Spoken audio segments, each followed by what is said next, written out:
My dear children, நம்ம chapter 9 ratio analysisல sum number 6 பார்க்கலாம். sum number 6ல capital gearing ratio கொடுத்திருக்காங்க.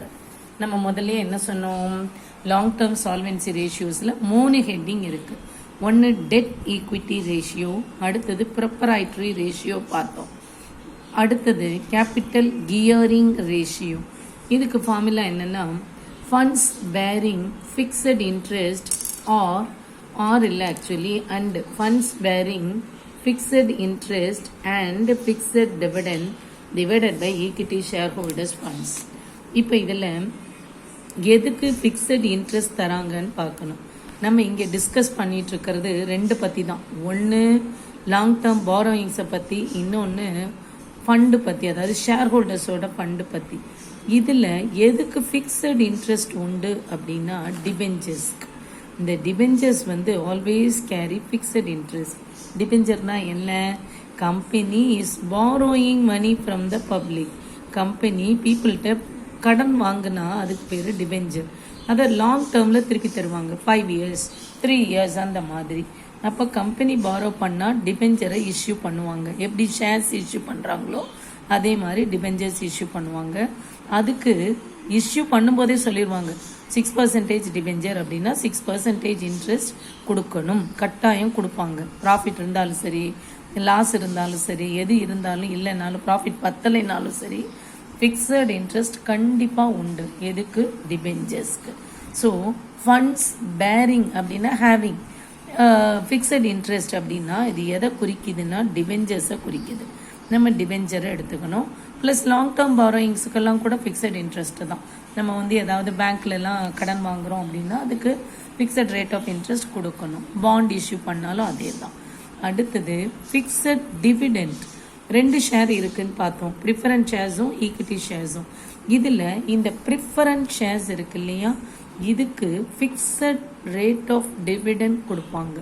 இப்போ என்ன டிஃப்ரென்ஸ் டிபெஞ்சர்ஸுக்கும் ஷேர்ஸுக்கும்? இது கம்பெனி பாரோ பண்ணுனா அதை டிபெஞ்சர்னு சொல்கிறோம். அந்த ஒரு ஃபிக்ஸட் பீரியட் முடிஞ்ச உடனே கம்பெனி திருப்பி கொடுத்துருவாங்க. அது வரைக்கும் ஃபிக்ஸட் ரேட் ஆஃப் இன்ட்ரெஸ்ட் கிடைக்கும், ஃபிக்ஸட் இன்ட்ரெஸ்ட். இப்போ இது ப்ரிஃபரன்ஸ் ஷேர் ஹோல்டர்ஸ் அப்படின்னா என்ன அப்படின்னா, கம்பெனி ஷேர்ஸ் இஷ்யூ பண்ணுறாங்க.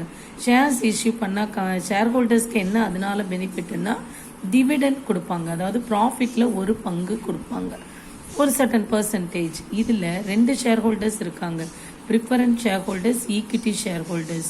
இந்த ப்ரிஃபரன்ஸ் ஷேர் ஹோல்டர்ஸ்க்கு ஃபிக்ஸட் ரேட் ஆஃப் டிவிடெண்ட் உண்டு. முதல்ல சொல்லிடுவாங்க 8% டிவிடெண்ட் அப்படின்னா அந்த 8% ப்ரிஃபரன்ஸ் ஷேர் ஹோல்டர்ஸ்க்கு எவ்ரி இயர் கொடுத்துருவாங்க. ஆனால் இந்த ஈக்விட்டி ஷேர் ஹோல்டர்ஸ் இருக்காங்க பார்த்தீங்களா, அவங்களுக்கு ஃபிக்ஸட் ரேட் கிடையாது.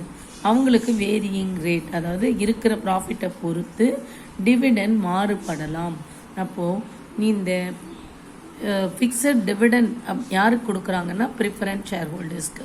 இப்போ நம்ம funds bearing fixed interest and fixed dividend அப்படின்னா இது எதை குறிக்குதுன்னா, ஃபிக்ஸட் இன்ட்ரெஸ்ட்னு சொன்னால் டிபெஞ்சர், ஃபிக்ஸட் டிவிடெண்ட் உள்ளதுன்னு சொன்னால் ப்ரிஃபரன்ஸ் ஷேர் கேபிட்டல். இது ரெண்டையும் நம்ம ஆட் பண்ணிக்கணும். கீழே டினாமினேட்டரில் என்ன எழுதுகிறோம், equity share holders fund. Equity share ஹோல்டரோட ஃபண்ட் எது? ஈக்விட்டி ஷேர் கேபிட்டலும் ரிசர்வ்ஸும் தான் ஈக்விட்டி ஷேர் ஹோல்டர்ஸோட ஃபண்டு. ஈக்விட்டி ஷேர் ஹோல்டர்ஸ்னால் நம்ம ஈக்விட்டி ஷேர் கேபிட்டல் எடுத்துக்கணும், plus reserves and surplus equity share கேபிட்டலில் ஆட் பண்ணிக்கணும். புரிஞ்சுதுங்களா? இந்த லாங் டேர்ம் சால்வென்சி ரேஷியோலேயே பார்த்தீங்கன்னா 3 சொன்னோம். ஒன்று long term debt by share holders fund. Long term டெட்டுன்னா என்ன சொன்னோம்? டிபெஞ்சர், லாங் டேர்ம் பாரோயிங்ஸ் இதெல்லாம். ஷேர் ஹோல்டர்ஸ் ஃபண்டுனா என்ன சொன்னோம்? Preference share capital, equity share capital, reserves and surplus சொன்னோம். இங்கேயும் அதே தான், ஷேர் ஹோல்டர்ஸ் ஃபண்டு. கீழே டோட்டல் அசட்ஸ்னா அசட்ஸோடைய டோட்டல். இங்கே ஃபண்ட்ஸ் பேரிங் ஃபிக்ஸட் இன்ட்ரெஸ்ட் அப்படின்னா பிரிச்சுக்கிறோம், அதாவது டிபெஞ்சர், இந்த லாங் டேர்ம் பாரோயிங்ஸ் இது, ப்ளஸ் ப்ரிஃபரன்ஸ் ஷேர் கேபிட்டல், இது ரெண்டையும் மேலே எழுதிக்கிறோம் நியூமரேட்டரில், இதை டினாமினேட்டரில் போட்டுறோம், அவ்வளோதான். ஃபண்ட்ஸ் பேரிங் ஃபிக்ஸட் இன்ட்ரெஸ்ட்னா டிபெஞ்சர், பாண்ட், அந்த மாதிரி லாங் டேர்ம் பாரோயிங்ஸ் தான். ஃபிக்ஸட் டிவிடெண்ட் அப்படின்னா ப்ரிஃபரன்ஸ் ஷேர் கேபிட்டல். ஸோ இது ரெண்டையும் ஆட் பண்ணிவிட்டு ஈக்விட்டி ஷேர் ஹோல்டர்ஸோட ஃபண்டை கீழே எழுதிடுறோம். இதுதான் கேபிட்டல் கியரிங் ரேஷியோ. நீங்கள் என்ன பண்ணணும், இப்போ நீங்கள் 5 ஃபார்முலாவையும் எழுதி பார்த்துடணும். எழுதி பார்த்துட்டிங்கன்னா உங்களுக்கு மறக்காமல் நல்ல ஞாபகம் இருக்கும். டெட் ஈக்விட்டி ரேஷியோனா debt by share holders fund, proprietary ரேஷியோனா share holders fund by total assets, capital gearing ரேஷியோனா funds bearing fixed interest and fixed dividend divided by equity share holders fund. இப்போ நம்ம சம் நம்பர் 6க்கு பார்க்கலாம். Sum number 6ல் capital gearing ratio கேட்டிருக்கு. அதுக்கு வந்து ஃபார்முலா என்ன சொல்லியிருக்கோம், funds bearing fixed interest and fixed dividend divided by equity share holders fund.